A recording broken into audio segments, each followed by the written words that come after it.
আসসালামু আলাইকুম রহমতুল্লাহ। সম্মানিত দর্শক শ্রোতা, কৃষি কথা ইউটিউব চ্যানেলে আপনাদের সবাইকে স্বাগতম। সম্মানিত দর্শক, আজকের ভিডিওতে আমরা আলোচনা করব ছাদে অথবা বাড়ির আঙিনায় তরমুজ চাষ পদ্ধতি সম্পর্কে।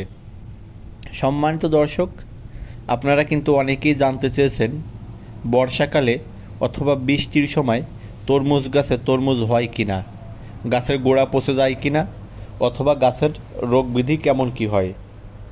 সম্মানিত দর্শক, ভিডিওতে দেখতে পাচ্ছেন এটি আমাদের নিজস্ব ছাদে নিজস্ব বীজ থেকে উৎপাদিত তরমুজ গাছ। সম্মানিত দর্শক, এখন কিন্তু বর্ষাকাল। এই ভিডিওটি যখন ধারণ করা হয়েছে তখন কিন্তু পরিপূর্ণ বর্ষাকাল। বর্ষাকালের ভিতরেও মাশাআল্লাহ অনেক সুন্দর তরমুজ গাছ হয়েছে। সম্মানিত দর্শক, দেখতে পাচ্ছেন গাছে কিন্তু ফুল এসেছে এবং কিছু কিছু গাছে ফলও মাঝারি সাইজের হয়ে গেছে। তরমুজ চাষের ক্ষেত্রে অনেকেই অনেক বিষয় জানতে চান। এর ভিতরে সবচাইতে গুরুত্বপূর্ণ সমস্যা হচ্ছে মাটি তৈরি করা। তরমুজ চাষের ক্ষেত্রে আমি মনে করি 30% কোকোপিট, 30% ভার্মি কম্পোস্ট অথবা জৈব সার এবং 40% মাটি ব্যবহার করলে যথেষ্ট ভালো একটি মাটি তৈরি হয়ে যাবে।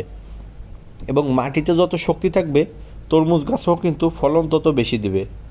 আর তরমুজ বীজ রোপণের পরবর্তীতে একটা বড় সমস্যা হচ্ছে পোকার আক্রমণ এবং ভাইরাস বা ছত্রাকের আক্রমণ।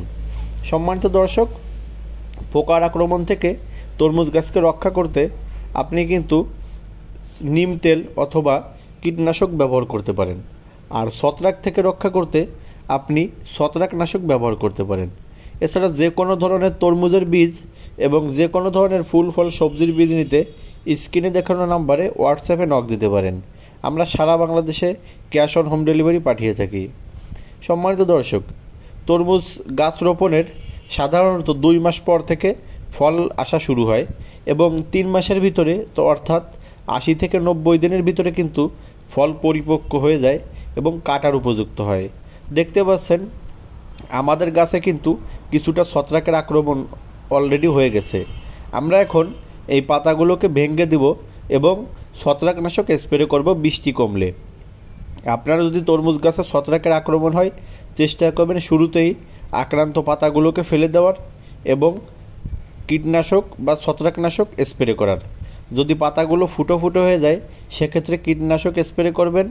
আর যদি গাছের পাতা হলদে হয়ে যায় সেক্ষেত্রে অবশ্যই আপনি নিম তেল অথবা ছত্রাকনাশক ব্যবহার করবেন। দেখতে পাচ্ছেন আমাদের গাছে কিন্তু এই তরমুজটি ধরেছে। এখন পুরোপুরি বর্ষাকাল, আমরা কিন্তু বর্ষাকালেই তরমুজটি রোপণ করেছি এবং গাছে কিন্তু খুব সুন্দর তরমুজ হয়েছে। তরমুজটির আকারও অনেক বড় এবং এই জাতের তরমুজ যথেষ্ট মিষ্টি। সম্মানিত দর্শক, দেখতে পাচ্ছেন আমাদের এই গাছের কিন্তু গোড়ার দিকের কিছু অংশ কিছু কিছু পাতায় ছত্রাকের আক্রমণ হয়েছে বা হালকা হলদে ভাব হয়েছে। আসলে হলদে ভাব হওয়ার বেশ কয়েকটি কারণ রয়েছে।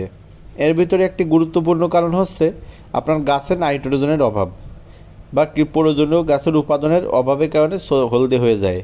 আমরা কিন্তু গাছের গোড়ায় নিয়মিত বিভিন্ন ধরনের রাসায়নিক সার মিক্স করে প্রয়োগ করে আসতেছি। আপনিও অবশ্যই গাছের গোড়ায় নিয়মিত রাসায়নিক সার ব্যবহার করবেন এবং সুন্দরভাবে পরিচর্যা না করলে কিন্তু তরমুজ গাছ থেকে ভালো ফলন পাবেন না।